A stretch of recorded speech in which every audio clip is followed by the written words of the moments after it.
चलिए शुरू करते हैं हम यहाँ पर विद्युत धारा का चुंबकीय प्रभाव, जैसा कि यूनिट 3 था। रियलिटी में, वास्तविकता में जो यहाँ से शुरू करने वाले हैं वो अब हम शुरू करने वाले हैं विद्युत धारा का चुंबकीय प्रभाव। चुंबक से आप सभी लोग, जैसे मैंने परिचित करा दिए थे, अवगत हैं कि चुंबक क्या होता है।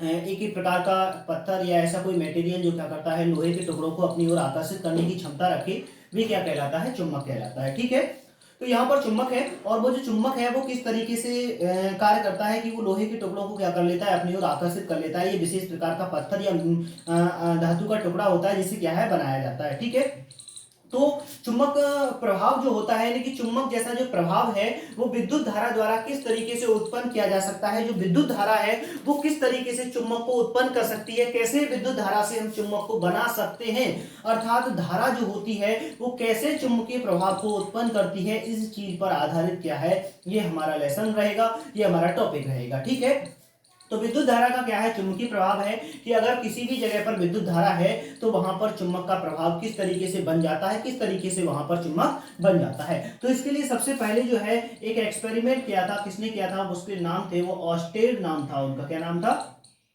ऑस्टेड नाम था। तो ऑस्टेड का जो है यहाँ पर प्रयोग की बात करेंगे, क्या है वो ऑस्टेड का प्रयोग। ठीक है, यहाँ पर एक वैज्ञानिक थे, वो क्या थे, उन्होंने एक एक्सपेरिमेंट किया जिसे हम क्या कहते हैं, ऑस्टेड का प्रयोग कहते हैं। ठीक है, तो ऑस्टेड ने क्या किया, वहां पर उन्होंने एक अरेंजमेंट तैयार किया। एक अरेंजमेंट किस तरीके से तैयार किया, उन्होंने क्या किया, एक बैटरी ली और एक क्या लिया, उन्होंने लिया एक वायर। उन्होंने क्या लिया, एक बैटरी, और बैटरी को इस तरीके से क्या है, उस वायर में लगा दिया गया। ठीक है, एक बैटरी लेकर के क्या कर दिया, उन्होंने एक वायर में लगा दिया। ठीक है, इस तरीके से उन्होंने क्या है, उसे लगाया और इस तरीके से पूरे परपथ को क्या है, कंप्लीट कर दिया। ये क्या है, तार है। ये जो है उन्होंने क्या लिया, तार लिया, यहाँ पर क्या लगा दी उन्होंने, एक कुंजी लगा दी। यहाँ पर क्या लगा दी उन्होंने, एक कुंजी, जिसे हम क्या कहते हैं, चटकनी कहते हैं। क्या लगा दी इन्होंने, चटकनी लगा दी। ठीक है, ये प्लस ये माइनस, ये क्या लगा दी गई, बैटरी लगा दी। यहाँ पे क्या लगा दिया, बैटरी लगा दी। और यहाँ पर क्या है, ये आपका जो है सुचालक तार है, कोई भी क्या है, ये सुचालक तार। ठीक है, अब इन्होंने सुचालक तार लिया और क्या लगा दी, उन्होंने बैटरी लगा दी। अब इसके बाद उन्होंने क्या किया, एक कंपास लिया। उन्होंने क्या लिया, एक कंपास। और जब उन्होंने कंपास लिया और उस कंपास को उन्होंने कहाँ पे रख दिया, इसके बीचों बीच में रख दिया। कंपास तो आप जानते हैं ना, कंपास से भी परिचित है। तो कंपास यहाँ पर क्या है, एक डिबिया जो है वही वाली, और इसके अंदर क्या लगा हुआ है, चुंबकीय सुई लगी हुई है, यानी कि एक चुंबक का छोटा सा टुकड़ा है। और ये क्या करता है, हमें दो चीजों का ज्ञान कराता है, एक तो दिशा का ज्ञान कराता है और दूसरा हमें किस चीज का ज्ञान कराता है, ये ज्ञान कराता है कि कहीं पर चुंबकीय क्षेत्र है या नहीं है। तो उन्होंने इस तरीके से यहाँ पर क्या है, इन्होंने कंपास लिया, इसके एन और एस क्या है, यहाँ पर दो ध्रुव हैं। ये क्या ले लिया इन्होंने, कंपास ले लिया, या फिर क्या कह सकते हैं इसे, चुंबकीय सुई भी हम कह देते हैं। क्या कह देते हैं इसे, चुंबकीय सुई। इसे क्या कहा जा सकता है, चुंबकीय सुई भी कहते हैं, दिशा सूचक यंत्र भी कहते हैं। ठीक है, तो यहाँ पर जब हमने ये तार लिया और इसमें इस तरीके का अरेंजमेंट उन्होंने बना दिया, तो यहाँ पर क्या हुआ, इसमें विद्युत धारा प्रवाहित होगी। विद्युत धारा तभी प्रवाहित होती है जब इसका संबंध क्या है, चटकनी से हम जो है इसे कनेक्ट कर देते हैं। जब तक इसे कनेक्ट नहीं करते तब तक विद्युत धारा प्रवाहित नहीं होती। सबसे पहली बात तो ये है कि अगर हमें यहाँ पे ये समझने का प्रयास करना चाहिए, जानना चाहिए कि ये कंपास की जो सुई होती है वो हमेशा ही उत्तर दक्षिण दिशा में ठहरती रहती है, उत्तर दक्षिण दिशा में ही ठहरी रहती है। लेकिन अगर कहीं पर भी चुंबक होगा, अगर इसके आसपास कहीं पे चुंबक ले आए हम या चुंबकीय क्षेत्र ले आए, तो फिर क्या होगा, इसकी जो सुई होती है वो उत्तर दक्षिण दिशा से विक्षेपित हो जाती है और उसकी जगह पर वो दूसरी दिशा में चली जाती है। ठीक है, तो यहाँ पे इन्होंने यही किया। यहाँ पर इन्होंने क्या लिया, उत्तर दक्षिण दिशा में इसकी क्या है, सुई ठहरी हुई थी। और फिर इन्होंने क्या काम किया, जैसे ही इस चटकनी को दबाया, जैसे ही इस चटकनी को इन्होंने दबाया तो इस तार में क्या प्रवाहित होने लगी, विद्युत धारा प्रवाहित होने लगी। जैसे इस तार में विद्युत धारा प्रवाहित हुई, कुंजी को दबाया गया, तो यहाँ पे ये देखा गया कि जो चुंबक की जो चुंबकीय सुई है ये विक्षेपित होकर के क्या है, किसी दूसरी दिशा में चली जाती है। ये क्या हो जाती है, विक्षेपित हो जाती है। ये जिस दिशा में है अभी उस दिशा में नहीं रहती, बल्कि क्या होती है, विक्षेपित होकर दूसरी दिशा में चली जाती है।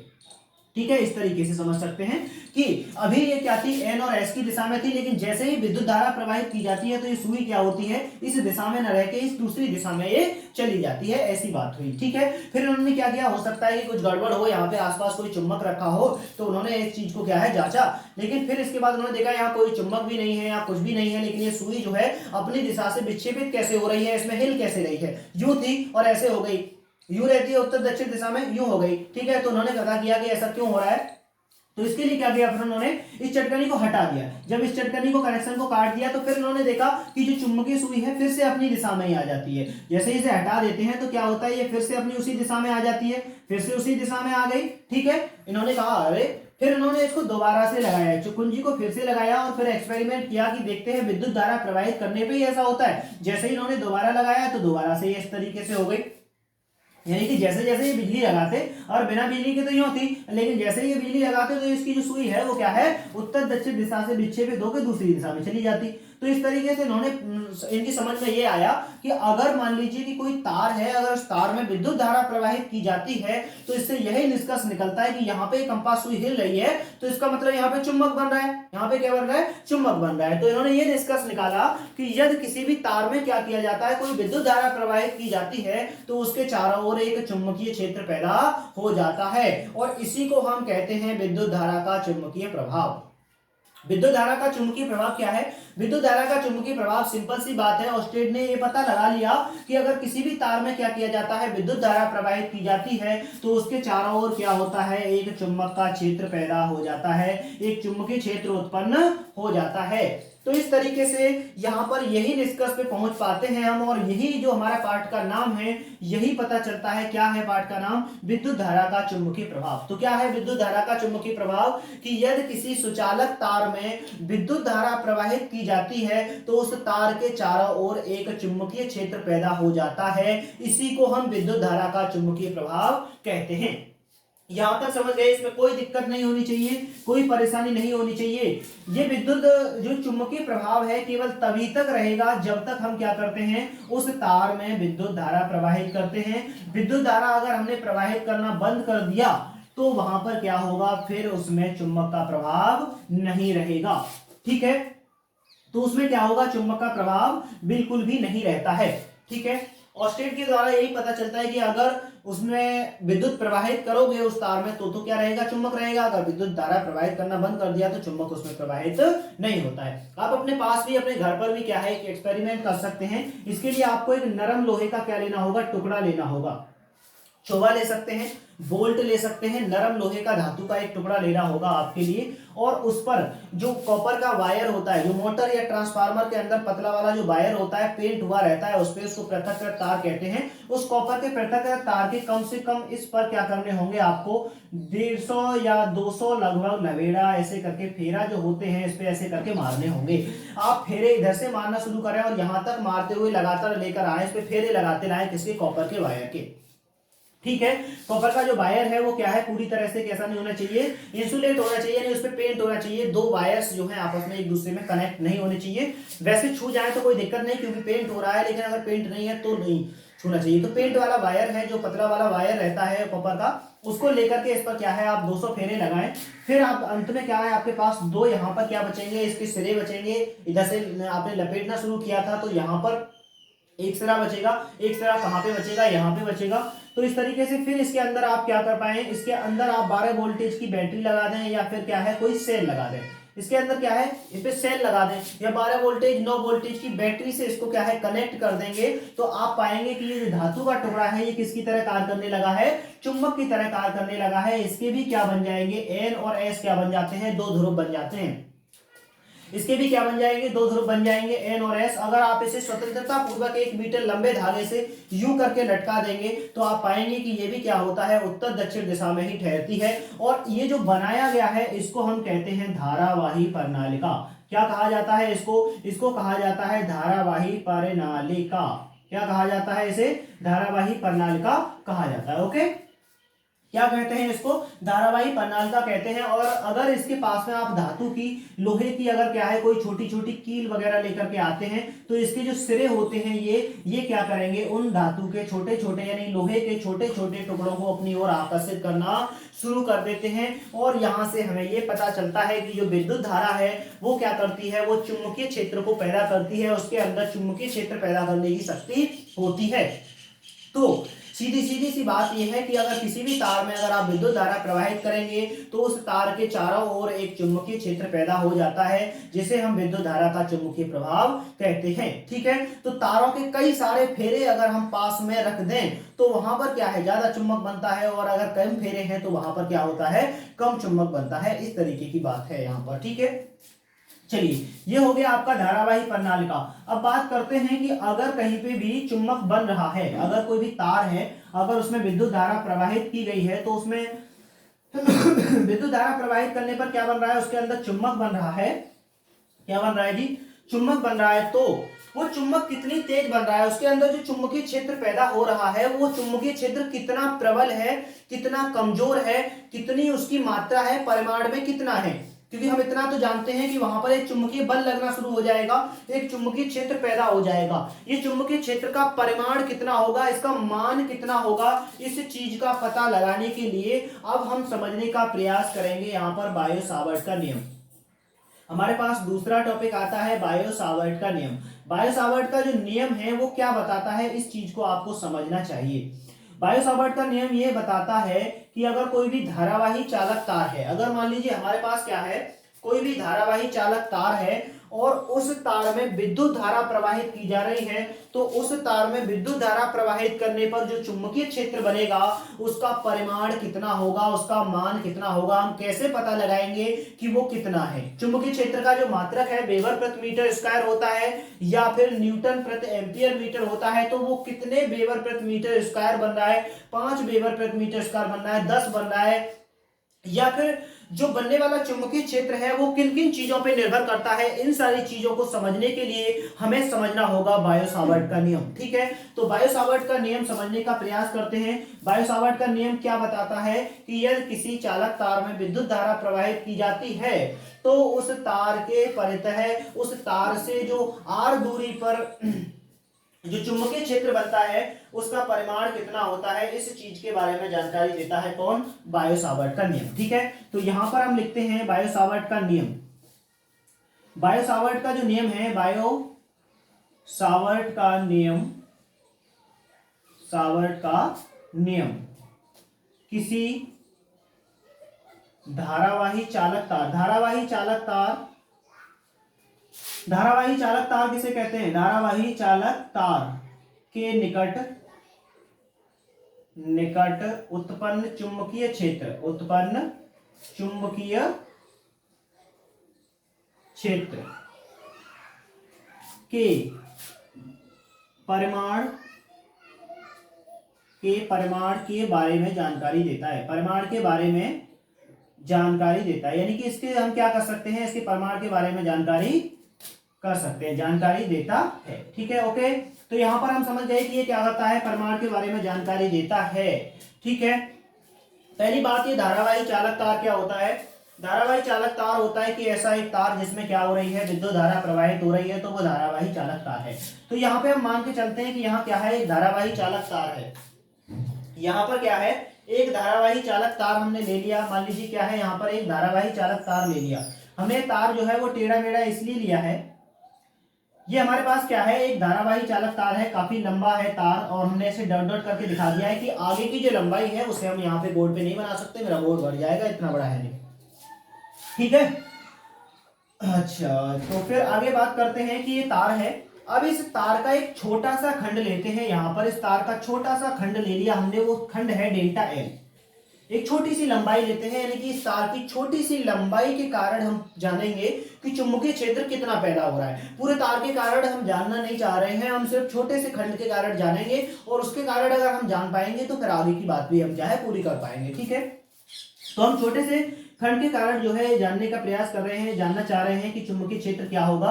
तो यहाँ पर हमने डेल्टा एल, यहाँ पर क्या है, इसका छोटा सा खंड लिया। इस तार में जो धारा प्रवाहित हो रही है वो कितनी धारा प्रवाहित हो रही है, इस तार में आई एम्पियर की धारा प्रवाहित हो रही है। ठीक है, इस लघुखंड, इसको हम कहेंगे तार की लघुखंड लंबाई, यानी छोटी सी लंबाई है तो लघुखंड की लंबाई कहेंगे।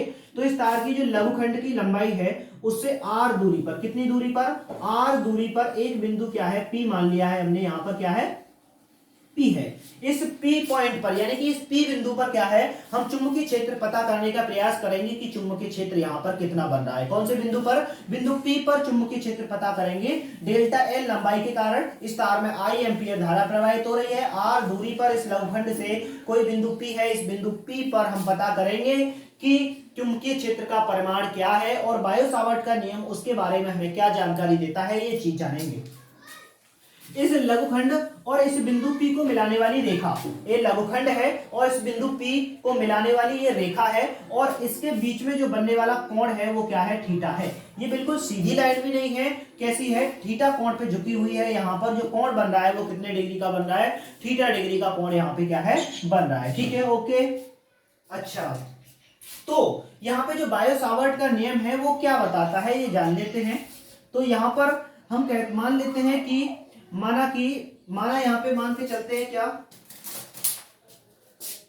माना एक धारावाही तार, माना एक क्या है, धारावाही तार, माना एक धारावाही तार है जिसमें क्या है, I एंपियर धारा प्रवाहित हो रही है, जिसमें I एंपियर धारा प्रवाहित हो रही है। इस तार में कितनी धारा प्रवाहित हो रही है, I एंपियर धारा प्रवाहित हो रही है, प्रवाहित हो रही है। ओके, तब तार के लघुखंड डेल्टा एल लंबाई के कारण इससे R दूरी पर स्थित चुंबकीय क्षेत्र, R दूरी पर स्थित बिंदु P पर, हाँ सॉरी, ये R दूरी पर स्थित बिंदु P पर चुंबकीय क्षेत्र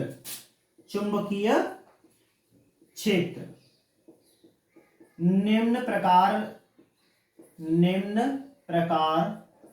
निर्भर करता है। ये जो लॉ है, ये जो नियम है, ये हमें ये जानकारी देगा कि ये जो I एंपियर जो धारा ली है, हमने कहा यहाँ पे कि माना एक धारावाही तार है जिसमें I एंपियर धारा प्रवाहित हो रही है, तब तार के लघुखंड लंबाई डेल्टा L के कारण इससे R दूरी पर स्थित, इससे क्या है, R दूरी पर स्थित जो है बिंदु P पर चुंबकीय क्षेत्र जो उत्पन्न होगा वो निम्न प्रकार निर्भर करता है। वो कैसे होता है, किन किन चीजों पे डिपेंड करता है, उस चीज की यहाँ पे बात कर रहे हैं। ओके, तो नंबर पहला पॉइंट यहाँ पे ये बताया गया है, नंबर पहले पॉइंट पे ये बताया जाता है कि उत्पन्न चुंबकीय क्षेत्र, जो उत्पन्न चुंबकीय क्षेत्र है, उत्पन्न चुंबकीय क्षेत्र तार में प्रवाहित धारा के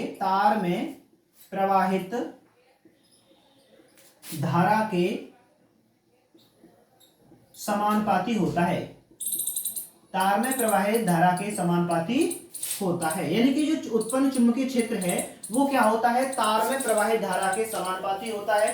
पहले पॉइंट पे हमने ये बताया कि जो B होता है वो समानुपाती होता है किसके, I के। B समानुपाती है किसके, I के समानुपाती है। अर्थात जैसे जैसे अगर तार में ज्यादा धारा प्रवाहित करेंगे तो चुंबकीय क्षेत्र जो है ज्यादा प्रबल बनेगा, और अगर तार में हम कम विद्युत धारा प्रवाहित करेंगे तो चुंबकीय क्षेत्र क्या होगा, कम बनेगा। इस तार में जितनी ज्यादा धारा प्रवाहित करेंगे उतना ज्यादा चुंबकीय क्षेत्र बनेगा, और अगर कम धारा प्रवाहित करेंगे तो कम बनेगा। तो पहला पॉइंट इसी को बताता है कि उत्पन्न चुंबकीय क्षेत्र तार में प्रवाहित धारा के समानुपाती होता है। बी समानुपाती आई, इक्वेशन नंबर हमने बनाया 1। नंबर दूसरी बात करते हैं कि नंबर दूसरा पॉइंट क्या कहता है। नंबर दूसरा पॉइंट कहता है कि उत्पन्न चुंबकीय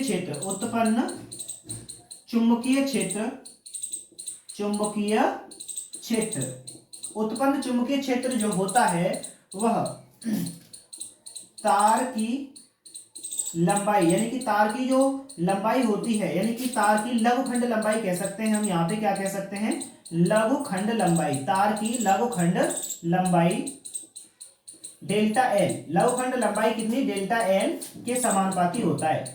जैसे जैसे समानुपाती होता है। दूसरा पॉइंट हमने यहाँ पे समझ लिया क्या, कि कि उत्पन्न चुंबकीय क्षेत्र जो होता है वो तार की लवखंड लंबाई डेल्टा एल के समानुपाती होता है। जैसे जैसे अगर आप जो है इसकी लंबाई ज्यादा होगी तो ज्यादा चुंबकीय क्षेत्र बनेगा, और अगर इसकी लंबाई कम होगी तो कम चुंबकीय क्षेत्र बनेगा। ठीक है, दूसरा पॉइंट समझ गए कि तार की जो लवखंड की लंबाई है उसके क्या होता है, ये समानुपाती होता है। नंबर तीसरी बात आती है कि तीसरा किस तरीके से निर्भर करता है। नंबर तीसरा आता है कि यह चुंबकीय क्षेत्र, जो चुंबकीय क्षेत्र यहां पे बन रहा है, चुंबकीय क्षेत्र, यह चुंबकीय क्षेत्र बिंदु P को मिलाने वाली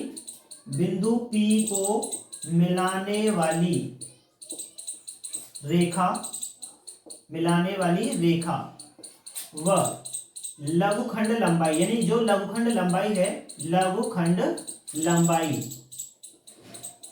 डेल्टा एल के बीच बने कोण, डेल्टा एल के बीच बने कोण की ज्या के समानुपाती होता है। यहां पर तीसरा पॉइंट आपसे क्या कहा गया कि यह चुंबकीय क्षेत्र बिंदु P को मिलाने वाली रेखा व लघुखंड की लंबाई जो डेल्टा एल है उसके बीच बने कोण की जो ज्या होती है उसके समानुपाती होता है। यानी कि B समानुपाती होता है किसके, साइन थीटा के। ज्या का अर्थ क्या होता है, साइन होता है। इक्वेशन नंबर बना दिया हमने 3। जो उत्पन्न चुंबकीय क्षेत्र है B बराबर, वो क्या होता है, B समानुपाती होता है किसके, साइन थीटा के। इस रेखा को मिलाने वाली और लघुखंड के बीच बनने वाले कोण की ज्या के क्या होता है, ये समानुपाती होता है। पॉइंट नंबर 4 की बात करते हैं कि पॉइंट नंबर 4 क्या बोलता है आपसे, कि पॉइंट नंबर 4 क्या है। पॉइंट नंबर 4 जो होता है वो ये बताता है कि उत्पन्न चुंबकीय क्षेत्र, जो चुंबकीय क्षेत्र उत्पन्न हो रहा है, उत्पन्न चुंबकीय क्षेत्र लघुखंड से, और जो तार लिया गया है उसकी जो लंबाई है, लघुखंड से उस बिंदु तक की दूरी के वर्ग के व्युत्क्रमानुपाती होता है। यानी कि जो चुंबकीय क्षेत्र है वो यहां से लेकर यहां तक की जो दूरी है उस दूरी के वर्ग के क्या है, व्युत्क्रमानुपाती है। इक्वेशन नंबर 4 में यहां बनाता हूं ताकि आपको साफ दिखे। इक्वेशन नंबर 4 में कहां बना रहा हूं, यहां पे बनाए दे रहा हूं। ठीक है, तो जो B है वो क्या होता है, समानुपाती यानी व्युत्क्रमानुपाती होता है किसके, 1/r²। यानी दूरी के वर्ग के क्या है, ये व्युत्क्रमानुपाती है। यानी दूरी अगर बढ़ाएंगे तो चुंबकीय क्षेत्र घटेगा, अगर दूरी कम करेंगे तो चुंबकीय क्षेत्र का मान बढ़ेगा। यानी कि यहाँ से दूर जाकर चेक करेंगे तो क्या होगा, चुंबकीय क्षेत्र कम मालूम पड़ेगा, अगर दूरी कम कर देंगे तो चुंबकीय क्षेत्र ज्यादा मालूम पड़ेगा। सिंपल सी बात है, दूर ज्यादा अगर इस तार से दूर चले जाएंगे तो कम मालूम पड़ेगा, पास में आ जाएंगे तो ज्यादा मालूम पड़ेगा। और ये दूरी के साथ बहुत तेजी से बदलता है क्योंकि ये B समानुपाती है जिसके 1/r² के। ठीक है, ये हो गया बायो सावर्ट का नियम। जल्दी से आप क्या है इसे पॉज करके नोट करें, आगे हम बढ़ते हैं इन चारों समीकरणों का हमें करना क्या है। ठीक है, चलिए यहां तक समझ गए आप। अभी हमारे पास बने हुए थे 4 समीकरण, तो अब हम चारों समीकरणों को क्या करते हैं, मिला देते हैं। चारों समीकरणों को मिला देते हैं, तब देखते हैं कि क्या होता है मिलाने पर। चारों समीकरणों को मिलाने पर जब हम चारों समीकरणों को मिला देंगे तो आप पाएंगे कि यहां पर क्या हो जाएगा, B समानुपाती हो जाएगा किसके था, पहले तो I के था, दूसरा डेल्टा L के था, और तीसरा किसके समानुपाती था, साइन थीटा के। इन तीनों के तो क्या था, समानुपाती था, और r² के क्या था, वो व्युत्क्रमानुपाती था। और चारों समीकरणों को हमने मिला दिया। और जब हम यहाँ पर आगे बढ़ते हैं तो समानुपाती का चिन्ह हटा देते हैं और यहाँ पे एक नियतांक लगा देते हैं। नियतांक लगता है μ0/4π। नियतांक क्या लगता है, μ0/4π, और आगे बनता है I delta L sine theta, और नीचे हो जाएगा आपका r²। और यही होता है बायो सावर्ट का नियम।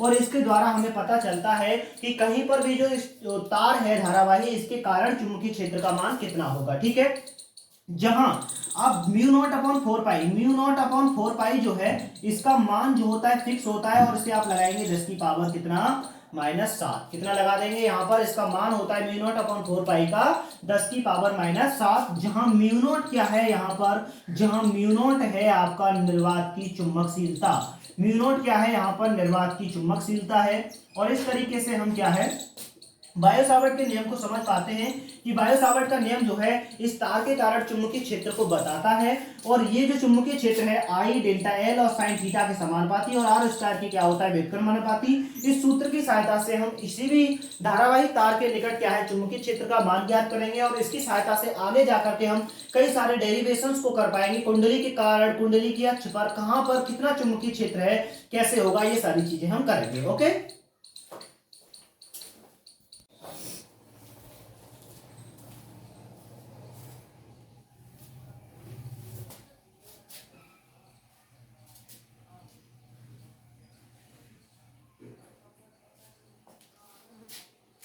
हेलो, स्वागत करते हैं आप सभी का अपने इस वीडियो में। हमने अब तक के लिए बहुत छोटा सा एक गैप ले रखा था यहाँ पर कि एक गैप हो गया था। हेलो, स्वागत करते हैं आप सभी का अपने इस वीडियो में। हेलो, स्वागत करते हैं आप सभी का अपने इस वीडियो में। तो अब तक हमने एक गैप ले रखा था, यहाँ पे गैप हो गया था एक छोटा सा। तो वहां पर हम पढ़ा रहे थे इलेक्ट्रोस्टैटिक, और अब हम शुरू करने वाले हैं अपनी क्लास 12 की जो फिजिक्स है। अपने इस कवरअप को, अपने सिलेबस को आप कंप्लीट करेंगे, तो हम यहाँ से शुरू करने वाले हैं। ये है आपका क्लास 12 का जो आपका फिजिक्स है, उसका यहाँ पर यूनिट नंबर 3 से हम जो है यहाँ पे शुरू करने वाले हैं। छोटा सा मामूली सा थोड़े से टॉपिक्स क्या है उसमें शायद रह गए होंगे, तो न्यूमेरिकल्स रह गए हैं और एक दो टॉपिक और रह गए हैं, तो उनको हम अलग से वीडियो में कंप्लीट कर लेंगे। लेकिन अब हम एक नई शुरुआत कर रहे हैं यहाँ से, और वो है आपकी यूनिट नंबर 3। और यहाँ पर यूनिट नंबर 3 जो है वो है विद्युत धारा का चुंबकीय प्रभाव। यहाँ पर जो यूनिट है वो है विद्युत धारा का चुंबकीय प्रभाव। क्लास 12 का यूनिट नंबर 3 है। काफी इंटरेस्टिंग और महत्वपूर्ण जो है ये टॉपिक रहेंगे इसके अंतर्गत, और क्या है बोर्ड एग्जाम में भी कई बार ये आते हैं। ठीक है, तो यहाँ पर हम समझने का प्रयास करेंगे कि विद्युत धारा का जो चुंबकीय प्रभाव है वो क्या होता है और किस तरीके से इसे समझा जाता है और क्या क्या चीजें हैं इसमें। तो बड़े आराम से हम इसे समझने का प्रयास करेंगे। तो अपना कंसंट्रेशन बनाए रखें और पूरे वीडियो को वॉच करें। और अगर आप फुल वीडियो को वॉच कर रहे हैं तो आप जो है इस पे एक छोटा सा कमेंट कर दें। ठीक है, तो चलिए यहाँ पे हम समझने का प्रयास करते हैं कि इसमें टॉपिक कौन कौन से रहेंगे। तो इसमें हमने टॉपिक लिख रखा है अभी इस वीडियो में कि पहला टॉपिक तो आपका रहेगा चुंबकीय क्षेत्र, दूसरा रहेगा विद्युत धारा का जो चुंबकीय प्रभाव है वो क्या है, चुंबकीय बल रेखाएं, बायो सावर्ट का नियम और कुंडली का अक्ष पर चुंबकीय क्षेत्र। आगे चलकर इसमें बहुत सारे टॉपिक्स रहेंगे, जैसे कि आपका एम्पियर का नियम है, यहाँ पर कुंडली के अक्ष पर केंद्र पर चुंबकीय क्षेत्र की तीव्रता, चुंबकीय क्षेत्र किस तरीके से होगा, और आगे और भी आगे पढ़ेंगे तो वैद्युत चुंबकीय प्रेरण वगैरह को पढ़ेंगे, और इस तरीके से हम फिजिक्स का पहला पार्ट खत्म कर पाएंगे। ठीक है, चलिए तो यहाँ पर हम समझने का प्रयास करते हैं कि जो चुंबकीय क्षेत्र है वो क्या है। यहाँ पर हमारा सबसे पहला टॉपिक जो रहेगा वो है चुंबकीय क्षेत्र। तो चुंबकीय क्षेत्र को समझने से पहले आपको ये समझना होगा कि चुंबक क्या होता है। तो यहाँ पर हम आपके लिए बता दें कि चुंबक क्या होता है। एक प्रकार का पत्थर समझ सकते हैं, या फिर धातु का बना हुआ एक टुकड़ा हो सकता है, जिसमें लोहे के जो टुकड़े होते हैं या लोहे के अंदर क्या होता है, लोहे को अपनी ओर आकर्षित करने के जो गुण होते हैं उसको हम क्या कहते हैं, चुंबक कहते हैं। एक प्रकार का पत्थर या कोई धातु का एक टुकड़ा जो क्या करता है, लोहे या निकिल ऐसी जो धातुएं होती हैं उनको अपनी ओर आकर्षित करने की क्षमता रखता है, वो क्या कहलाता है, चुंबक कहलाता है। ठीक है, चलिए तो अब हम आगे बात करते हैं कि चुंबक से संबंधित और भी चीजें हैं जिन्हें हमें क्या है समझना होगा यहाँ पर। तो हम यहाँ पे समझने का प्रयास करेंगे जो चुंबक है। चुंबक यहाँ पर मैंने दिखाया हुआ है, ये क्या है आपके सामने एक क्षण चुंबक है, और चुंबक के क्या होते हैं, दो ध्रुव होते हैं, एक उत्तरी ध्रुव होता है और एक दक्षिणी ध्रुव होता है। अब ये कैसे होते हैं इस चीज को समझने का प्रयास करते हैं। अगर मान लीजिए कि हमारे पास ये कोई चुंबक है, और अगर चुंबक को, क्षण चुंबक है, इसको हम एक धागे से बांधकर, 1 मीटर लंबे धागे से बांधकर अगर स्वतंत्रता पूर्वक लटका देते हैं तो ये चुंबक उत्तर दक्षिण दिशा में जाकर के ठहरता है। यानी कि कोई भी स्वतंत्रता पूर्वक अगर चुंबक लटकाया हुआ है तो वो क्या होता है, हमेशा ही उत्तर दक्षिण दिशा में जाके ठहरता है। उसके अंदर ये गुण होता है कि वो सदैव क्या हो, हमारे जो दिशाएं हैं उत्तर दक्षिण उनमें जाकर के ठहरता है। जो सिरा उसका उत्तर दिशा में ठहरता है उसे उत्तरी ध्रुव कहते हैं, और जो सिरा उसका दक्षिणी दिशा में जाके ठहरता है वो क्या कहलाता है, इसका दक्षिणी ध्रुव कहलाता है। तो चुंबक के दो पोल होते हैं, एक उत्तरी और एक कौन सा, दक्षिणी, ठीक है। नॉर्थ पोल होता है और साउथ पोल होता है। नॉर्थ पोल को एन से दिखाया गया है और साउथ पोल को किससे दिखाया गया है, एस से दिखाया गया है, ठीक है। अगर यहाँ पर एक और मेन पॉइंट होता है कि कोई भी जो चुंबक है इसके सदैव भी क्या होते हैं, दो ध्रुव होते हैं, अकेले का कोई भी अस्तित्व यहाँ पर नहीं होता है। अकेला जो होता है ये माना नहीं गया है। एक थ्योरी होती है divergence be equal to zero, यानी डाइवर्जेंस बी इक्वल टू क्या होता है, जीरो। ये थ्योरी प्रकृति के नियम को बताती है कि दुनिया में एकल ध्रुव का कोई भी अर्थ नहीं होता है, दो विपरीत चीजें ही क्या होती हैं, इस दुनिया को चला रही हैं। तो यहां पर यही बात है कि अगर इस चुंबक को हम बीचों बीच से तोड़ देते हैं, अगर मान लीजिए चुंबक हमने बीचों बीच से तोड़ दिया, तो भी हम क्या पाएंगे, यहां पर हम ये देखेंगे कि ये चुंबक तोड़ने के बाद फिर से इसमें उत्तरी ध्रुव और दक्षिणी ध्रुव बन जाते हैं। लेकिन एकल ध्रुव ऐसा नहीं कि उत्तरी ध्रुव अलग हो गया, दक्षिणी ध्रुव अलग हो गया, ऐसा इसमें बिल्कुल भी होने की संभावना नहीं होती है, ठीक है। तो आप चुंबक समझ गए कि इसके उत्तरी ध्रुव होते हैं और ये क्या होते हैं, दक्षिणी ध्रुव होते हैं।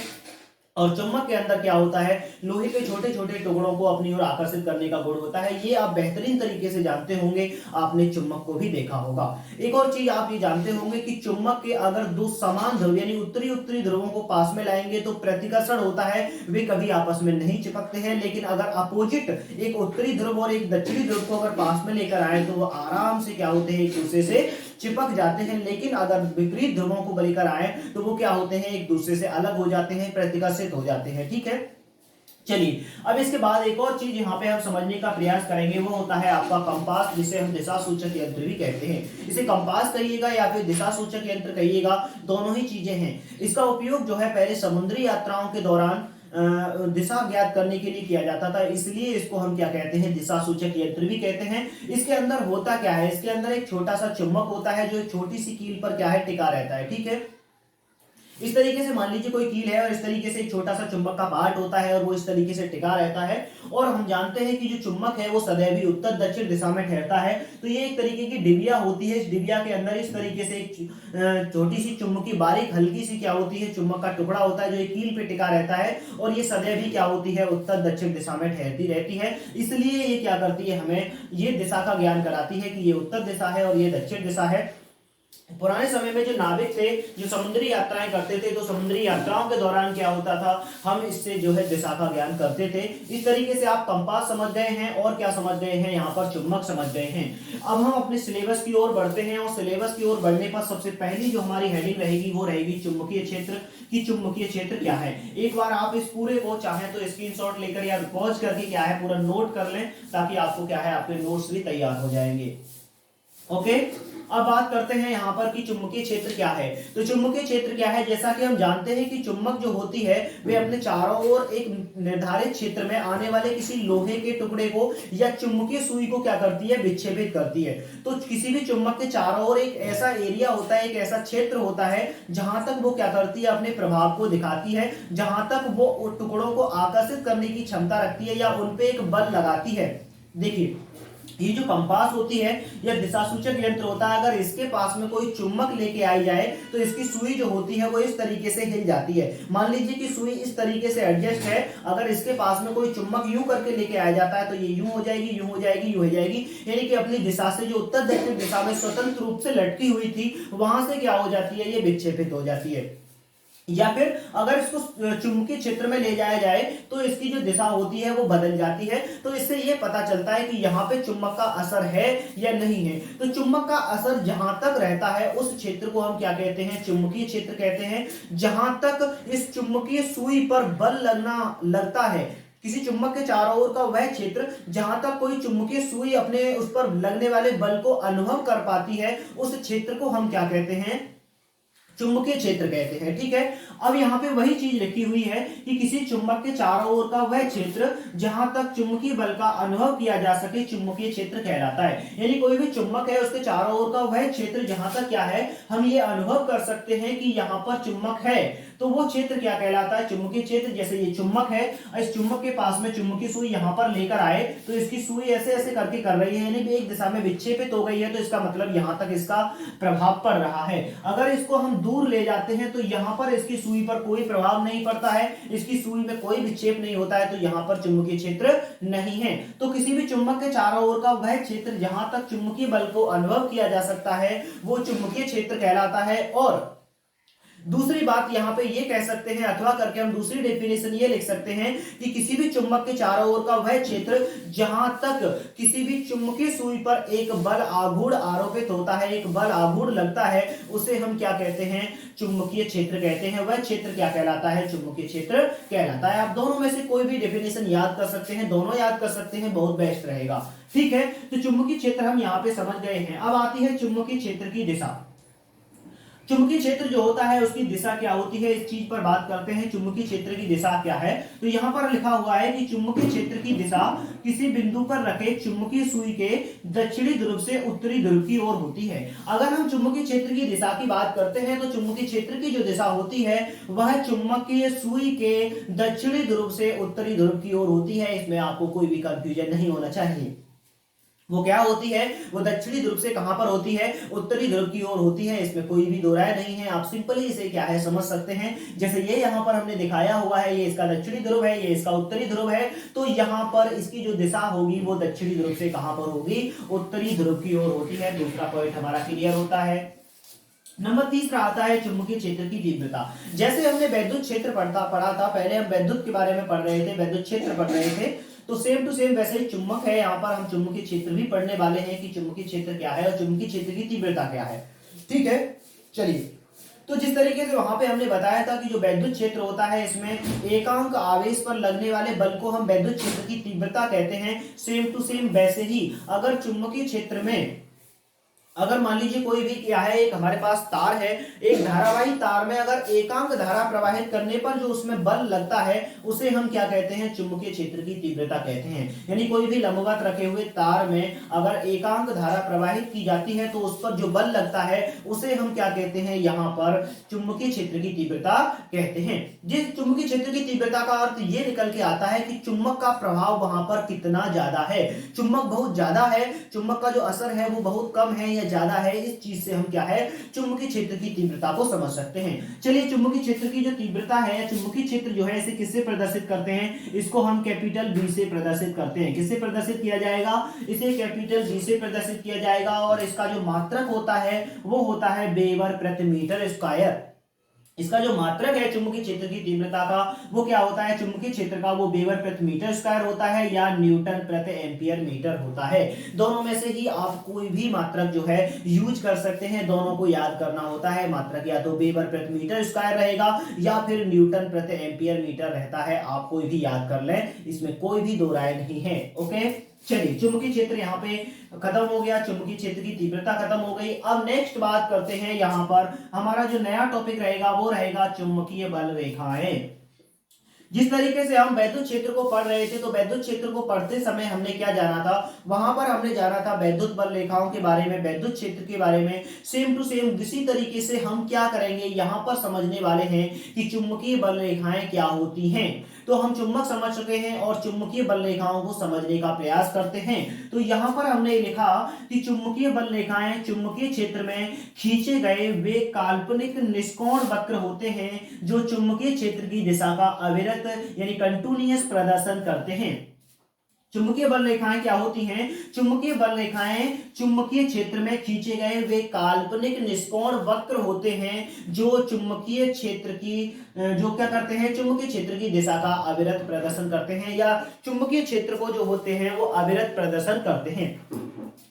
यहाँ पर चुंबकीय बल रेखाएं जो होती हैं ये वास्तव में नहीं होती हैं। चुंबकीय बल रेखाएं जो हैं हमने स्पष्ट यहाँ पे बताया हुआ है कि वे काल्पनिक निष्कोण वक्र हैं। ये काल्पनिक होते हैं, ये किसी भी चुंबक के चारों ओर हमें दिखाई देंगे नहीं। हमें चुंबक के चारों ओर कुछ भी नहीं दिखाई देता है। ये काल्पनिक वक्र हैं जो खींचे जाते हैं और क्या करते हैं, चुंबकीय क्षेत्र का अविरत प्रदर्शन करते हैं, चुंबकीय क्षेत्र की दिशा का अविरत प्रदर्शन करते हैं। ऐसी काल्पनिक रेखाओं को हम क्या कहते हैं, चुंबकीय बल रेखाएं कहते हैं। एज यू नो, यहां पर हमने कहा कि चुंबकीय क्षेत्र की दिशा का अविरत प्रदर्शन करते हैं, चुंबकीय क्षेत्र की क्या करते हैं, लगातार ये दिखाते हैं कि यहाँ पर चुंबकीय क्षेत्र है या चुंबकीय क्षेत्र नहीं है। तो यहाँ पर आपको दिखाई दे रहा होगा कि ये चुंबक बनाया हुआ है और इसके चारों ओर बहुत सारी हमने क्या है यहाँ पे लाइनें खींची हुई हैं और ये जो लाइनें हमने यहाँ पे खींच रखी हैं ये लाइनें क्या है, चुंबकीय बल रेखाएं हैं। तो आप इस चित्र को क्या है, इस नोट के साथ सीधे हाथ पर बना सकते हैं या बना लें। ठीक है, चुंबकीय बल रेखाएं आप अच्छे से समझ गए। चुंबकीय बल रेखाओं को याद करना कोई भी कठिन कार्य नहीं है।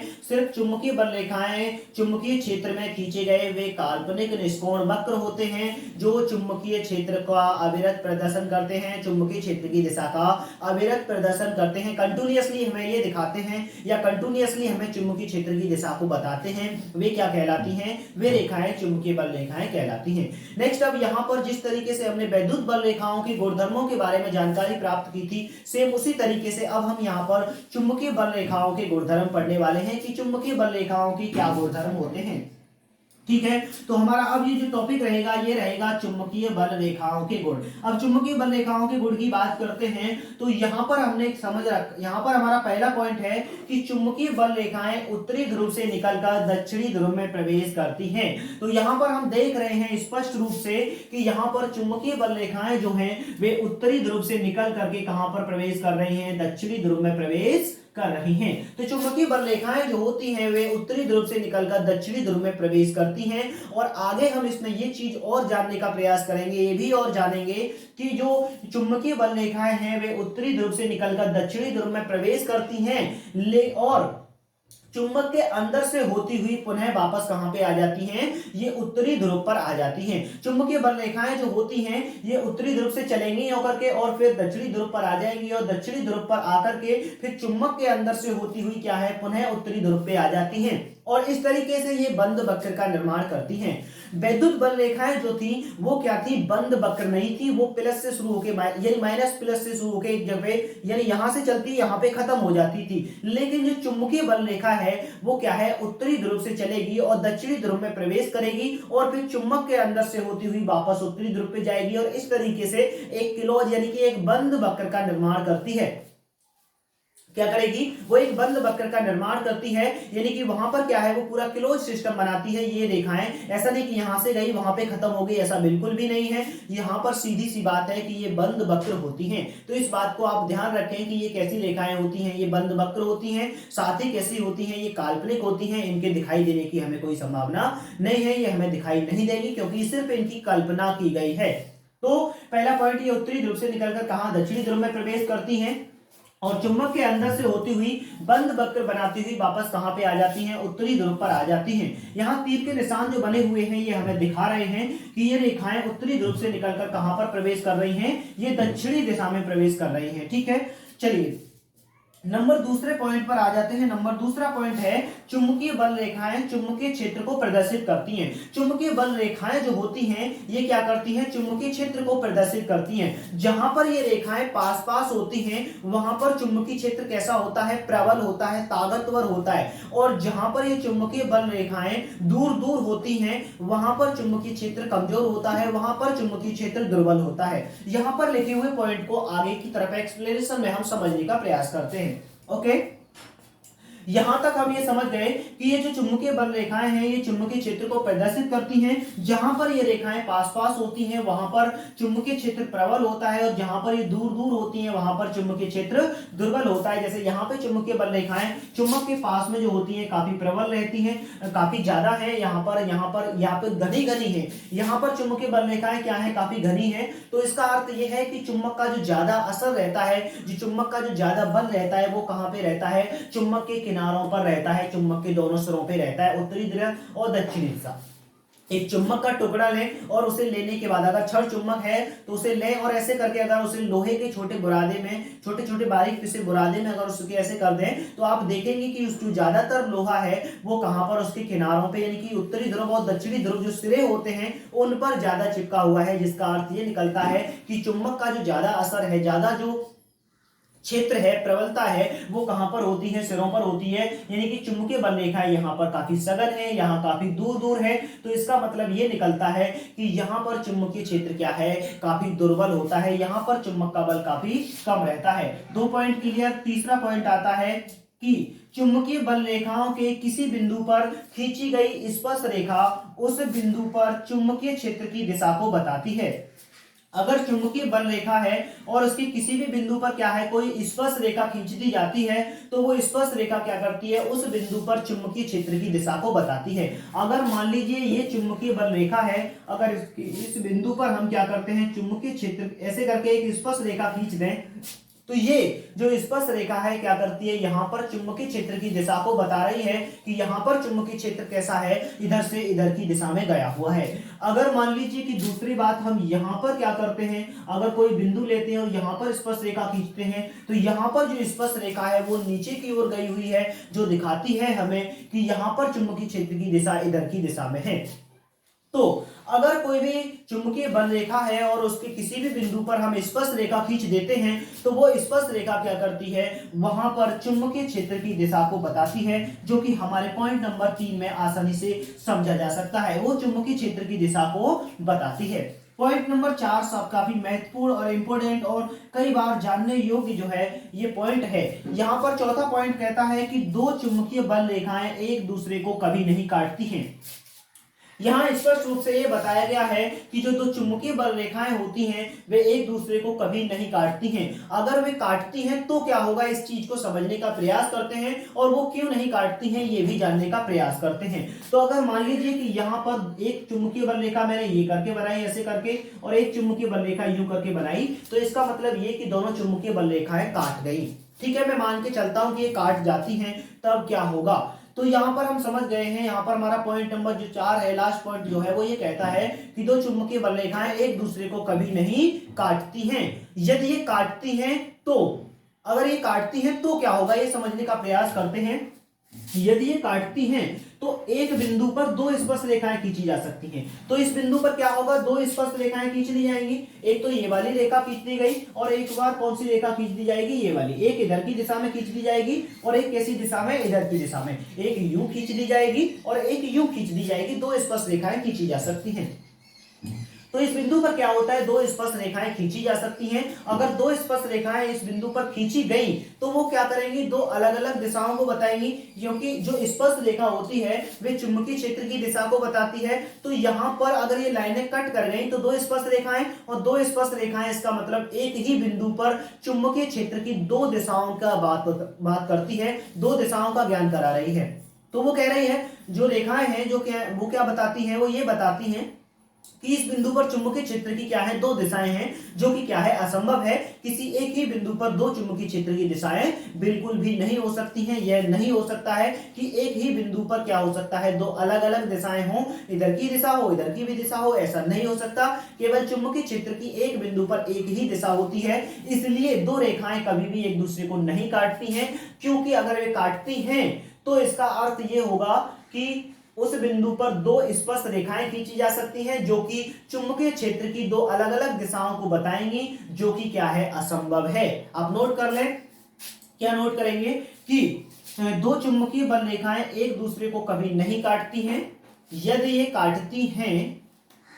काटती हैं तो इसका अर्थ यह होगा कि उस बिंदु पर दो अलग अलग स्पर्श रेखाएं खींची जा सकती हैं, जो अलग अलग दो दिशाओं को बताएंगी, जिसका अर्थ निकलता है कि उस बिंदु पर चुंबकीय क्षेत्र की दो दिशाएं हैं, जो कि असंभव है। ऐसा करके हमने क्या है, नोट कर रखा है। ये काफी महत्वपूर्ण है। दो चुंबकीय बल रेखाएं एक दूसरे को कभी नहीं काटती हैं और चुंबकीय क्षेत्र की जो दिशा होती है वो क्या होती है, एक ही बिंदु पर केवल एक ही होती है। तो यहाँ पर अब तक जो है हम क्या समझ गए हैं, अब तक हम समझ गए हैं चुंबकीय क्षेत्र क्या होता है, चुंबकीय क्षेत्र की दिशा क्या होती है, चुंबकीय क्षेत्र की तीव्रता और उसका मात्रक समझ चुके हैं, चुंबकीय बल रेखाएं हम समझ चुके हैं और चुंबकीय बल रेखाओं के क्या समझ चुके हैं, गुण समझ चुके हैं। और यहाँ पर इस चित्र से हमें बहुत सारी जानकारी मिल रही है कि ये क्या है, एक हमारे पास क्षण चुंबक है, इसका उत्तरी ध्रुव है, ये क्या है, दक्षिणी ध्रुव है। चुंबकीय बल रेखाएं इसमें से निकल रही हैं और चुंबकीय बल रेखाएं यहाँ स्पष्ट दिखाई दे रहा है कि उत्तरी ध्रुव से कहाँ पे, दक्षिणी ध्रुव की ओर जा रहे हैं। ये आपके सामने क्या है, मैंने कंपास दिखाया हुआ है, इसे आप गूगल पे सर्च करके देख लें अगर आपने रियल में नहीं देखा है। और वैसे क्या होता है, इसे गले में उसमें लॉकेट की तरह ऐसे क्या है डाल के रखते हैं। अगर कहीं पे भी कोई यात्रा वगैरह करते हैं तो वहां पे इस कंपास, जैसे कहीं पे दिशा नहीं पता रहती है, समुद्र के बीच में कहाँ से दिशा पता चलेगी, चारों तरफ पानी ही पानी है, हमें कौन सी दिशा किधर है और कहाँ जाना है, इस चीज के बारे में जानकारी के लिए क्या है कंपास हम अपने साथ रखते हैं। वैसे ही वायुयान है, वायुयान में भी क्या है कंपास रहता है, क्योंकि चारों तरफ खुला है, कोई भी चीज नहीं है तो वहां पर हमें नहीं पता चलता कि ये कौन सी दिशा है। तो ये सब चीजें पता करने के लिए क्या होता है, कंपास का यूज किया जाता है। कंपास जो होती है इस चुंबक का एक टुकड़ा होता है, और अगर इसके पास में चुंबकीय क्षेत्र है, अगर इसके पास में चुंबक लाया जाता है तो इसकी जो सुई होती है वो उत्तर दक्षिण दिशा से हटके किसी और दिशा में चली जाती है। तो इतनी सारी चीजें क्या है अब तक हमने समझ ली।